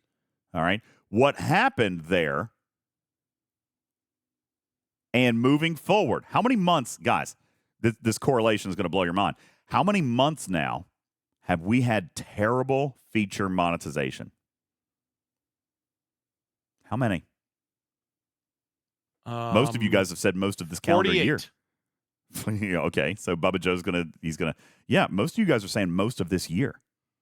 Okay, last 6 months, most of 2023. Guys, we loved the officer model. You know why? Because we didn't have to spend on it. A lot of players didn't. Either that or they spent far less. Okay? Trader, I know that you've talked about it. Your story on Gold Ducat is famous. All right? Bubba Joe, true or false, did you spend less cash on Voyager officers as you would have in a solo leaderboard format? False. Seriously? Seriously. Oh, you're on one of the special servers then. What do you mean? I mean, you're on a server that no one tries to fight you. You just win. No, that's not true at all. How much does it cost to secure a win in an auction? How many millions of points? Usually in the 90 to 100. And you don't spend money on that? I do. You ask the question in reverse. Explain. You ask the question in the correct tense. What is the question you want to know? Have you spent money to acquire these officers? Yes. More so than you would have in an auction? Yes.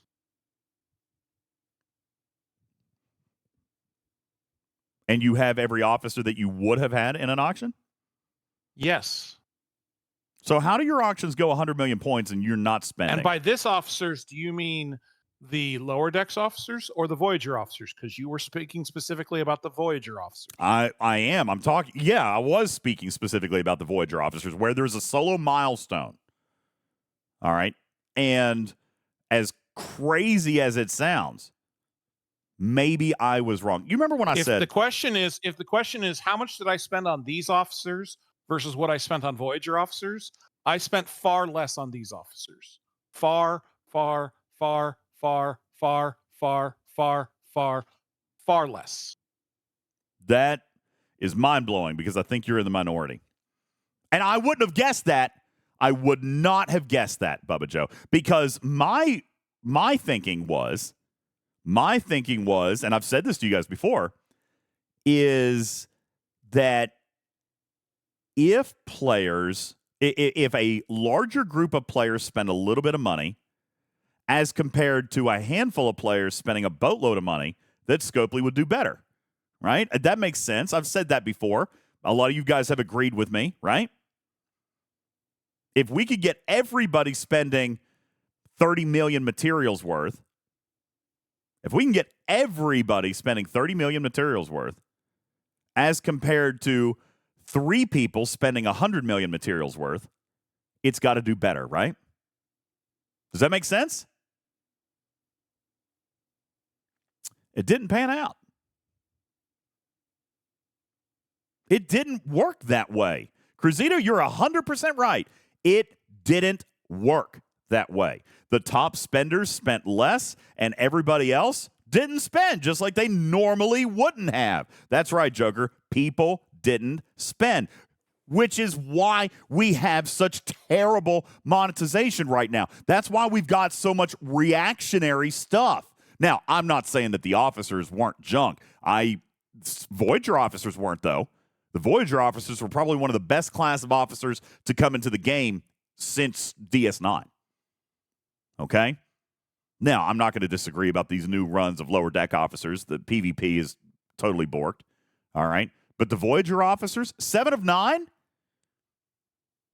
We heard from the community that 7 of 9 was the best model ever. And we had people come into this chat and be like, I got tier 3 and tier 4 this month. I can't imagine that was cheap, Bubba Joe.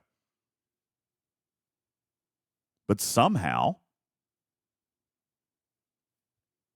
it still didn't do as well. So if solo leaderboards aren't the option, if they're not the solution, and the heroic solo milestones are not working. I mean, we thought they were working. Seemed like they were working. Based on the reaction we saw, it seemed like they were working. But it's not. So what evidence do you have that they are not working? Terrible monetization. Okay? Extreme. That's DJ. If you are not prepared, because I don't suspect you have this info, to publish the exact numbers of those events. Obviously, you know I can't publish that. I'm aware of that. I'm not even certain that you have it because that's not something they discuss with people. No, I in don't. I don't public, have even exact with NBA. numbers. I can have a So we conversation, are- and they can. we Listen, are- here's what I'm telling you. We are wildly speculating No, I'm that not. this has to do with money. No, I'm not. And I'm telling you, full unlocks and solo milestones ain't happening anymore. Okay, it didn't work. And Cruzito has been talking about this in the chat for the last 30 minutes. Guys, I'm trying to remind you of how it used to be because we're hitting a reset.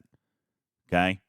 I was upset that there wasn't a free-to-play path. Then I thought that there was going to end up being a free-to-play path. Even if it was $100 to get an epic, that is traditionally, over the 5-year history of this game, that is still acceptable. When did it stop becoming acceptable? It's because they set a new attempt. They set an experiment. They're not going to continue said experiment, and now we expect it. And I'm here to tell you, it ain't going back. 7 of 9 will not happen again. Well, that's fine. They can continue to have terrible sourcing of officers. It sounds like, I mean, I don't necessarily disagree. DJ, it was never good for moving, us. I'm not moving the finish line just because they don't like it. The finish line is 7 of 9 sourcing. That is the correct sourcing. That is what should be sourced in this game. I don't care if they say it's never coming back again. That just means that they are going to push out an inferior product moving forward. Well, maybe. I'm not moving the goal. I'm not moving the finish line. If they're You not already going did. to do that, then I am going to every month tell them that their sourcing path is crap. Well, it has been. I mean, we've always talked about wanting that free-to-play path. It started 2.5 years ago with the meta. Actually, it's almost 3 years old now with the 4 of 11 meta. We talked about the meta, all right? And I've not been less than consistent on this, all right? I've always, every single month, asked for a meta, a path. Even if it wasn't free-to-play, I want the roadmap, all right? Is it going to cost 100? Is it going to cost 20? Is it going to cost this or whatever, okay? I still want to know that. What I'm trying to remind you guys of, okay, is that guaranteed completion of your epics in the month. What you are trying to do is convince us that what was a good sourcing model was not. No. Yes, do not that put is words exactly in my what mouth, you were Bubba. trying to do. Absolutely not. You were trying to move the finish line. You were telling players. I'm telling you the finish line is being moved. I'm not telling you it's good or bad, all right? I'm telling you that what has happened over the last 3 to 4 months isn't going to continue to happen. And I'm reminding people of the way it used to be because that's what's going to happen. Whether you like it or not. So what's the purpose of this? For us to change our perspective? To know moving forward what the expectation is going to be. All right? I mean, I don't have to tell you stuff. I do. All right? And I'm trying to say that this month was a step in the direction of where they're going back to because 7 of 9 didn't work for them. Now, you can crucify the messenger if you want, is what it is. I'm not crucifying the messenger. Well, you are. Trying to. You're accusing me of trying to persuade people that this is a good thing. I am not. What I'm telling you is the facts of the situation, which is partial sourcing is going to be coming back. Take it or leave it. End of story. That is what's happening. And I am convinced, not because they have said so or shown me money or spreadsheets. What I'm telling you is it makes sense to me because they've been in reactionary mode for the last 6 months. They have, listen, we know when packs have come out to save their month. The multi-tiered primes was a very solid example of that. We even talked about how ill forward thinking it was. Do you think, Bubba Joe, that the multi-tiered primes were a godsend from Scopely to the community? Or did they actually create this problem of them not having people spend on officers because they can't spend on auctions because you're done? Well, it's not just that, but it's also the fact that they've released content that people didn't want to engage in.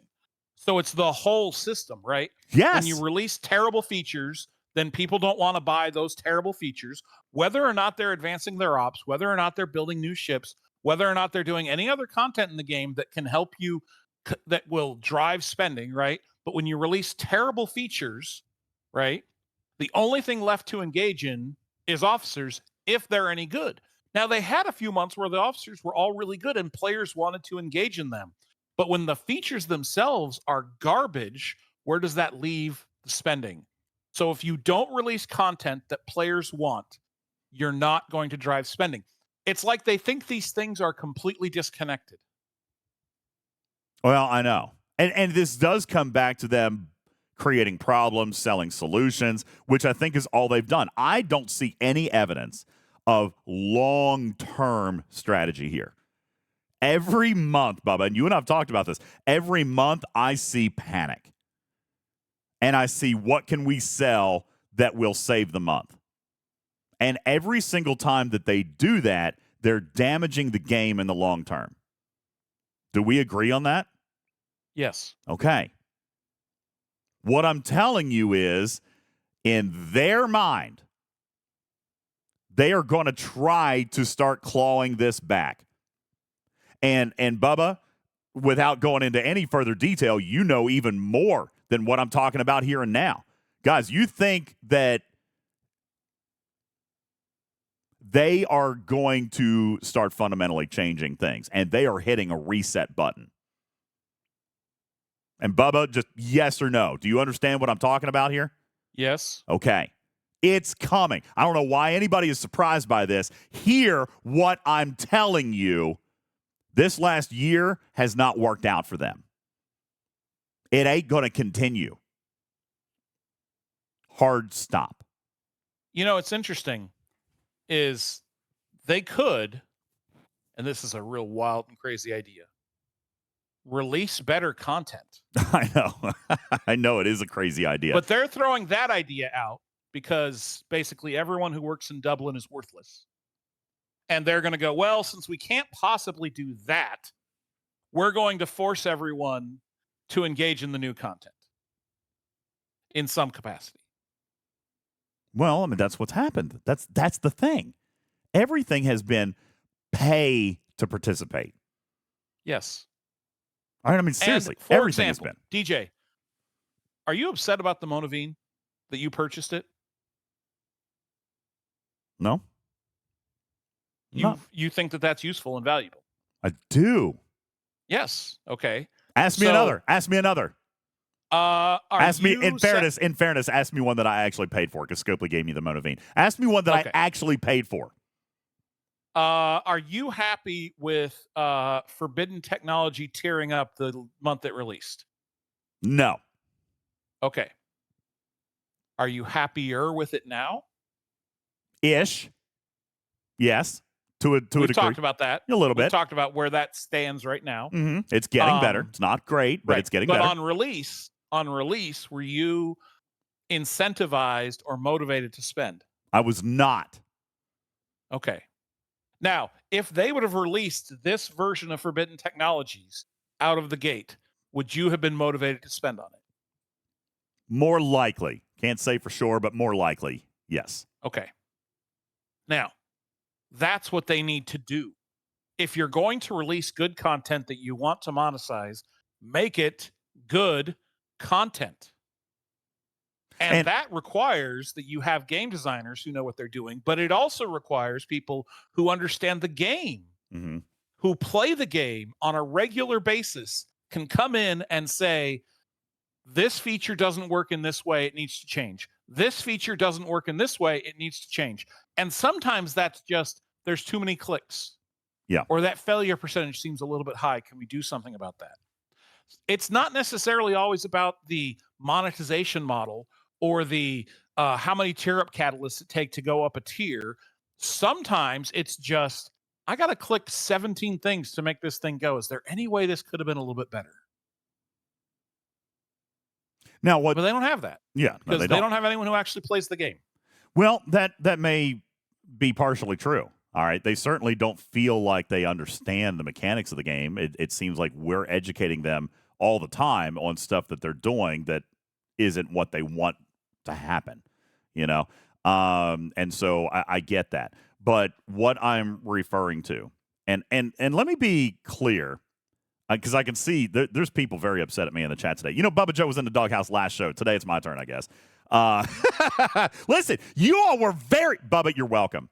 You all were very angry at Bubba Joe last week because of the whole disco conversation. All right? No, they were upset at me over the base cracking prime, and I said the base cracking prime was garbage.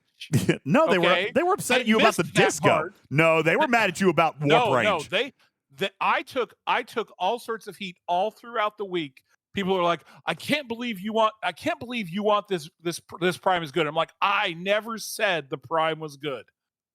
I said, and I will still defend, that there was too much capability in base defense, that there was too highly leveraged towards the defensive side, and something needed to change. Did I think that needed to be the prime? No. The prime is overkill and addressing a problem that honestly didn't exist. But something was going to happen. I just didn't think it should have been that. So, okay. But that prime was garbage. And then people just took my stance on Ocean and whatever defense of he supports the prime. And at no point in the last show did I support the prime. You were very in the doghouse last week. I was very in the doghouse because people assume that my criticism of the defenses was aligned to that's the right. prime was good. Vic, that's right. Vic is helping me remember. You were of the position that being a higher power player should entitle you to access to a base, essentially.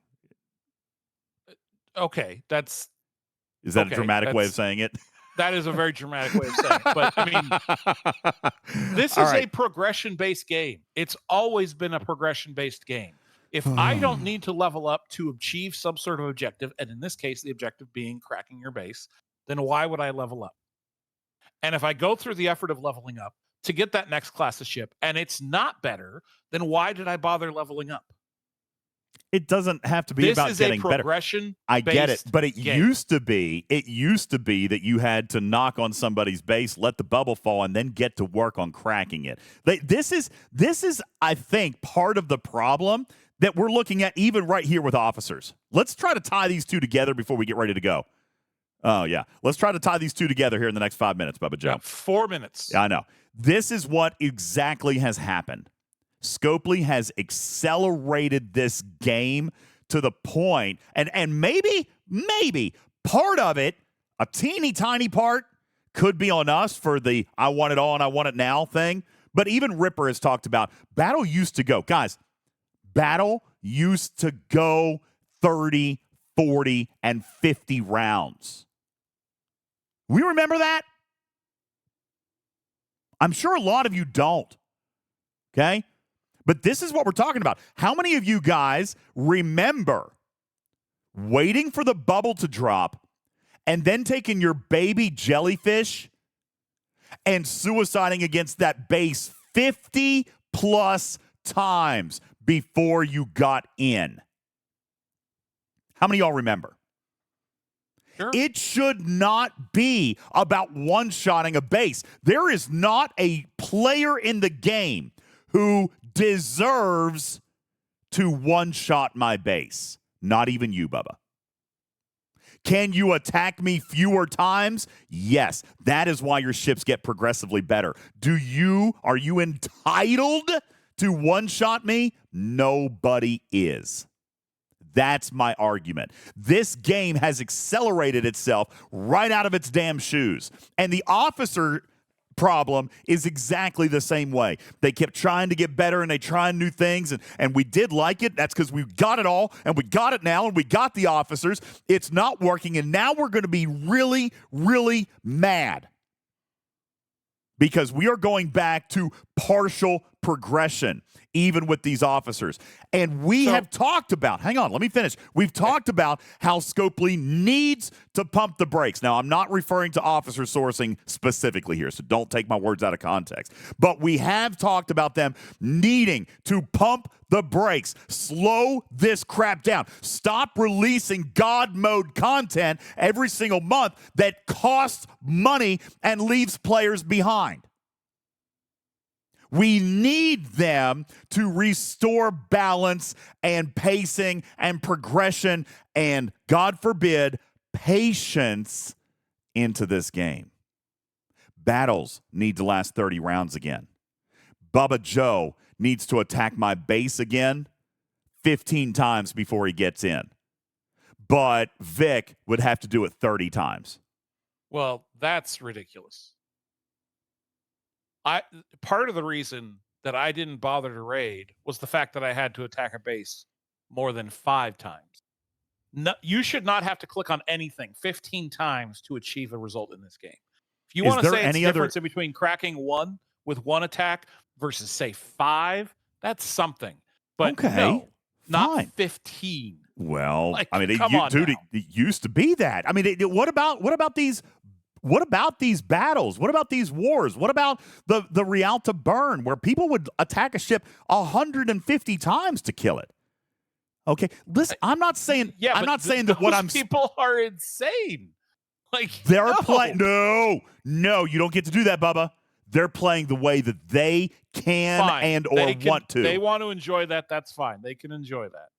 And if it is possible, without spending as much as you have, they deserve the right to do that.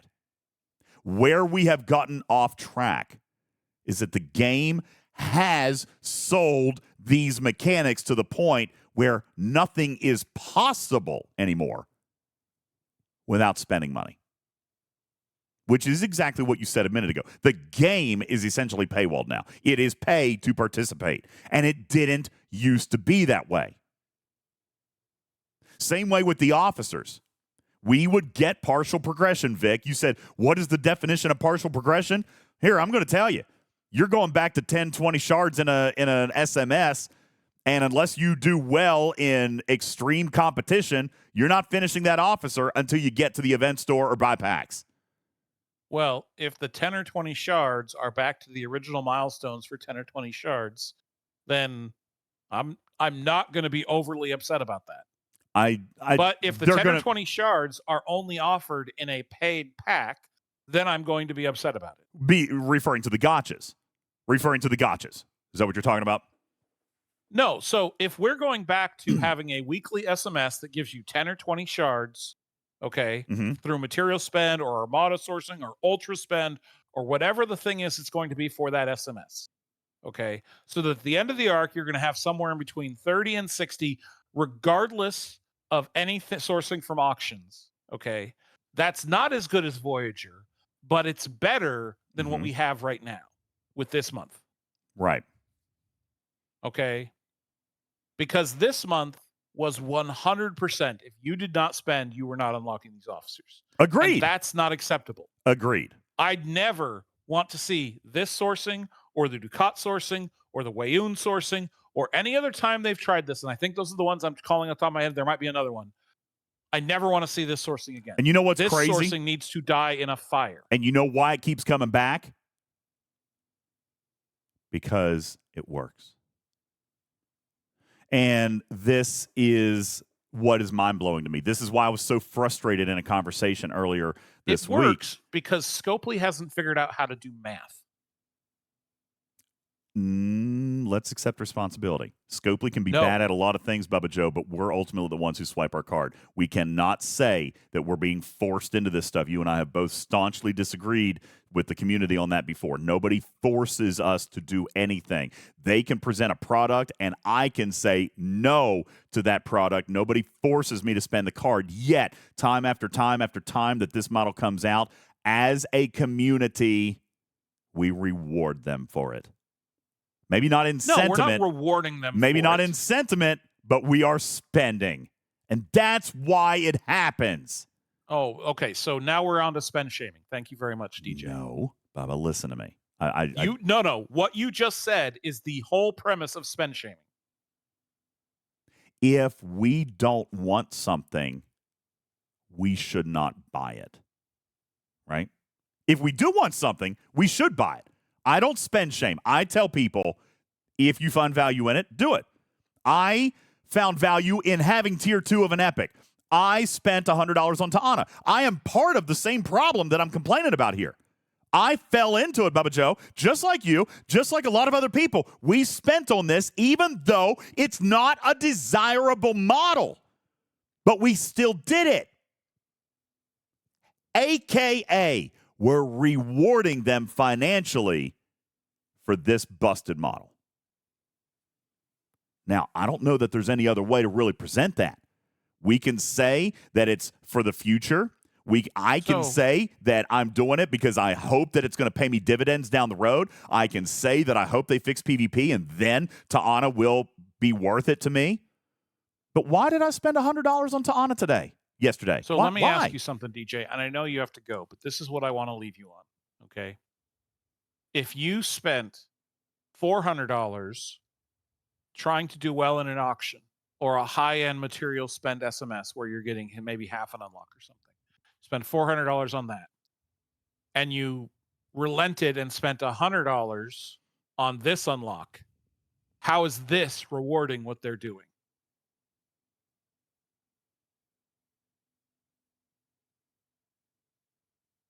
Because it's cash. But you're not rewarding them. You're engaging in what they've offered. This is the only sourcing you're going to get. Well, yeah, Who knows if it's ever going to make business. its way into a chest? But you're not rewarding them. It's not like you went and spent $1,000 or more than you normally would spend. They presented an offer where you could spend arguably less than you would normally spend to engage in a feature in the game. And they still have my $100. But they don't have your $400. They might not have gotten the $400 to begin with. This is one of those that I kind of say, and I've told this to my sales team before. I've said this to my sales team, like a pain in the butt customer, right? A customer comes in and they're just rude and they're mean and they're hateful and they're angry and they beat you up and they call you a liar and all car salesmen are thieves and all this stuff, right? Like, I mean, you guys have all heard that. You guys have done the same thing to me, jokingly, all right, and in love, but you guys make fun of me all the time for being a car salesman. At the end of the day, if I sold you a vehicle, who actually won? Okay, but we're not talking. Okay, so no, that's very simple. That has been my mantra with my team forever. If I sold you a vehicle, despite you being such a meanie head, if I sold you, I won. So you're telling me that there is no difference in between you selling the used 73 VW that walked into your lot and the brand new 2024 Mustang? That is exactly what I'm telling you, because money, there's no difference between profit is profit. Ferengi rule of 101. You can pay the rent on your lot with either of those. Dude, well, yeah. Yeah, because it depends, in right? fact, the used is more profitable. Well, let's look at it for what it is. If I've got $1,000 in that VW, Bubba Joe, and I sell it for $5, okay, I made $4, right? But if I've got $75,000 in that Mustang and I sell it for $76, I made $1. What actually was a better deal? Well, then now you're making my point. If you sell car A and make $4,000 or car B and make $1,000, which one is better? If you come in and say that you want the $75,000 car, but you want it for $70 and I can't do it, that doesn't necessarily mean you're going to walk with my 1975 VW. It might mean that you walk with nothing because I don't have anything that you want. But you're saying that because you spent $100 as opposed to $400, and I'm using $400 very specifically, you spent $100 and you got value for what you perceive $100 is worth to you. Okay? Now, we don't have to like this model. We don't have to like everything about this. But if you see I can spend $100 and get value, Okay, Which I did. Now, I admit, if they would have introduced a different model that had encouraged you to spend $400, and I spent nothing, so DJ, what was better for them? Well, then you didn't unlock the officer, so you didn't walk off the lot with a car. That's exactly the point that I was just making. You left without spending anything because I didn't offer you anything that you were willing to pay for. This is what is a little bit dangerous, and please don't misunderstand. This is not spend shaming in any way, shape, or form, but we have got to be a little bit more careful and a little bit more choosy with how we are rewarding or sending the message of acceptance with some of these models. Even I'm the first to come and admit it, I spent $100 on Ta'ana. Ripper, what are you doing? Ripper. Stop, Ripper. You've done something to your audio. Your gating is terrible. I don't know what's wrong with you, but you're gone. Is he even actually here? Like, is he talking to us? I don't think so. All right. Okay. I'm just going to move into the AFK room, but can somebody try to reach him and make sure that he's alive? Got it. Will do. All right. Sure. Anyway, so that was creepy. I'm sorry. I don't even know. and I've got to get ready to go anyway. Listen, bottom line is this, okay? I'm not trying to spin it as a good thing, Bubba. I'm trying to warn the people about what's coming. All right. We are hitting a reset in more areas than one. It's not just officer sourcing. And you know what I'm talking about. There are all kinds of things that Scopely is going to do. And I have said, Trader, you've heard me say, if Scopely does this right, it is not a bad thing. Okay? But this is the same thing that we talked about with Ta'ana. Can they fix PvP? Will Ta'ana be eventually worth it? She can be, but that entirely depends on Scopely. And Scopely needs to be reminded of what it is that we want and or need in successful gameplay. They need to be motivated to come back, as Bubba Joe says, and give us engaging, meaningful content. Go ahead, Trader. I just, my perspective is having, played the game for as long as I did. I think the lack of balance is what generates them the money. I don't think they have any incentive to bring balance. You always are chasing the meta. You are always chasing the newest officer to try and counter the last officer. They have strike team, yes, and battleship strike team, and then intercept strike team, and now they have Freeman, and then the next officer. Perfect. It's like you're like the greyhound at the track chasing that little bunny on the. Yes. You're never going to catch it. That is exactly the point that I'm trying to make. Maybe I wasn't saying it right. Okay. That's exactly the point that I'm making. Why are they going to balance, fix, create good content, engaging content? Why are they going to do all that stuff when they're still getting my $100 no matter what they put out there? And that is kind of the point that I'm trying to make. All right. Is as much as I want to say, yes. I mean, why did I buy Ta'ana? Why? FOMO. Damn straight.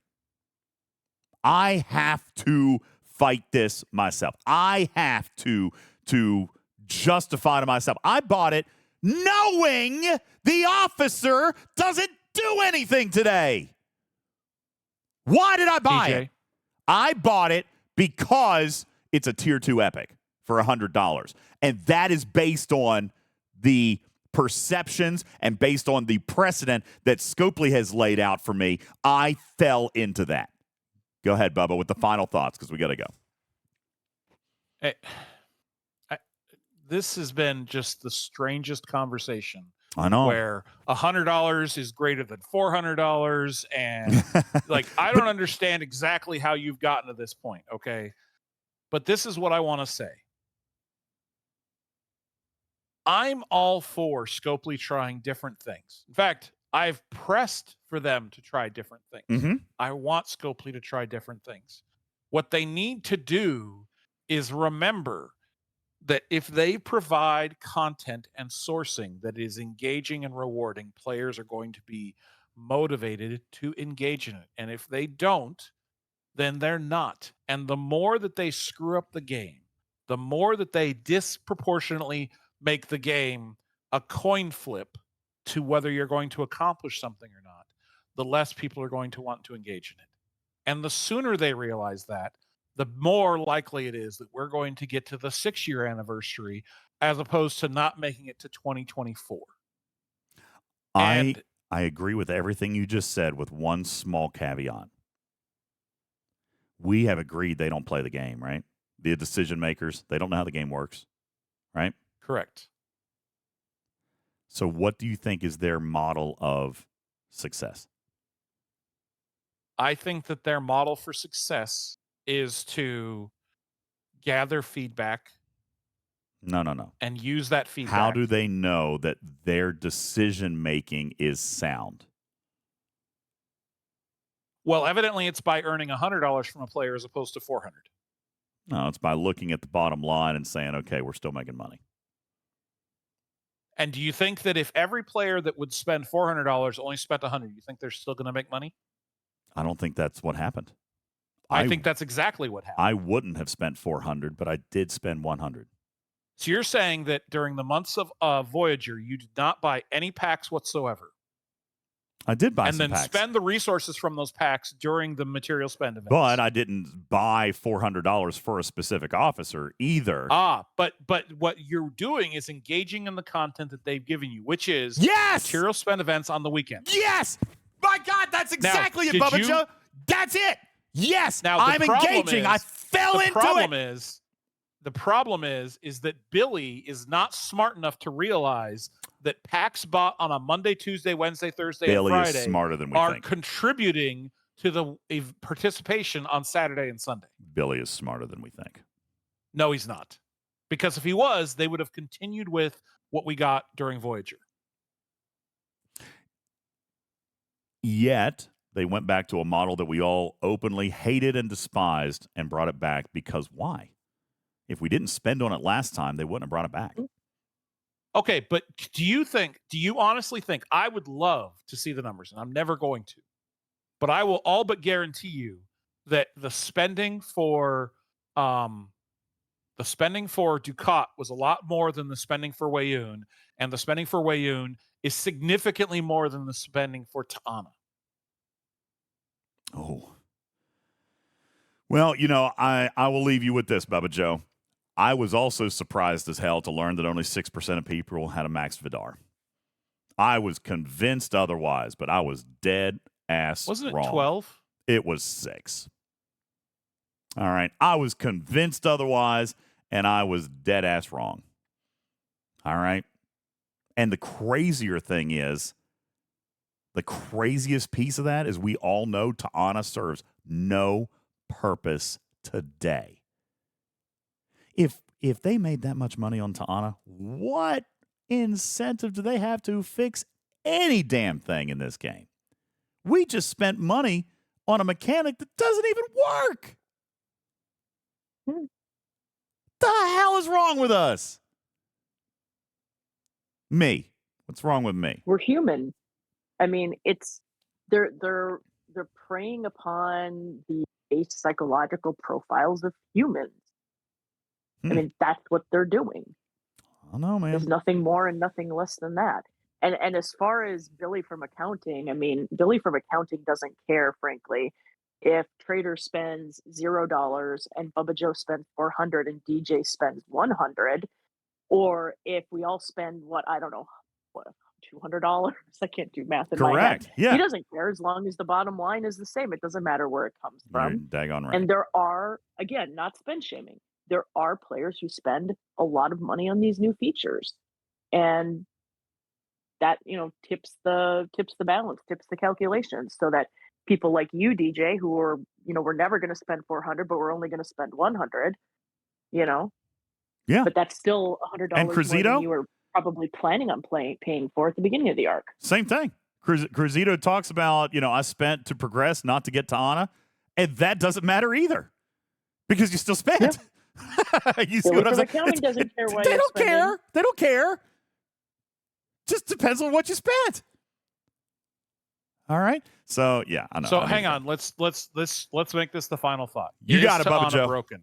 No, Is Ana broken? No. Hang on. Let me address this. So Ana is not broken. Correct. What people are saying is that the effect of having your PvP battle come down to RNG with Freeman and triggering an effect is not changed in any way, whether you have Ana or not. So the RNG is still there. The effect is still RNG based.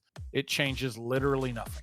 Okay. Yeah. That is that is why people are saying Ana didn't do anything, because it didn't move the needle at all. It's not changing the outcome.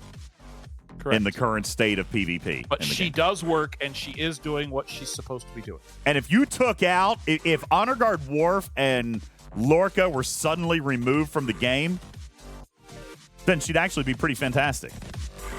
True. If Hull Breach was fundamentally removed or redesigned, Ana would be a fantastic officer. But she's the victim of other mechanics in the game that have been irresponsibly handled by Scopely for the last several years. And now they have outgrown themselves, and they're painted into a corner where they can't develop content without breaking something else. The game is so daggone full. My cup runneth over now, Bubba Joe. Anything that I add to this game is going to affect something else. They are at that point. It is saturated, which is why I come back and warn you again. The Great Reset is coming. Don't be shocked. That's going to do it for today, guys. That is, and I'm sorry. I would love to stay and have more conversation with this, but because it's been fascinating. But we do have to get ready to bounce. I want to thank everybody for being here. Thank you, Bubba Joe, for your spirited debate, as always. Thank you so very much, Trader, for being here. Griffin, as well. Kark and Putz. Ripper for mumbling in his sleep. And listen, I don't think so. Guys, Suarez, I don't think so. This is what I've said to Trader. I've said it to Bubba. I've said it to many other people in the community. If they do this right, it's exactly what the game needs. But that is the big question, right, Bubba? It's the big if. Can they or will they? And I am concerned that they're not getting the right message. You know what I'm saying? You know what this game really needs, but we completely forgot about? What? Faith of the heart? Faith of the heart? Yeah. Bubba Joe memes. Bubba Joe memes. Yeah, I'm sorry. I'm 19 minutes late to leave. Sorry. 21. Ooh. I'm 21 minutes late to leave. Which is So why I did the time check almost 45 minutes. I know. So I will release those tomorrow night, okay? Or no, maybe later. I don't know. I'll figure it out. Thank you guys so very much. My name is UltimatDJz. I got to bounce. Oliver's got baseball. I am your friendly neighborhood cat person. Say me out for now. Loving me to catch you on the next one. Thank you for being here on the stage of Talking Trek Live, Star Trek Fleet Command's official podcast, recorded in front of a live studio audience for distribution across podcast platforms everywhere. My name's UltimatDJz. Thanking you, everybody, for being here. Have a good one. Bye, everybody.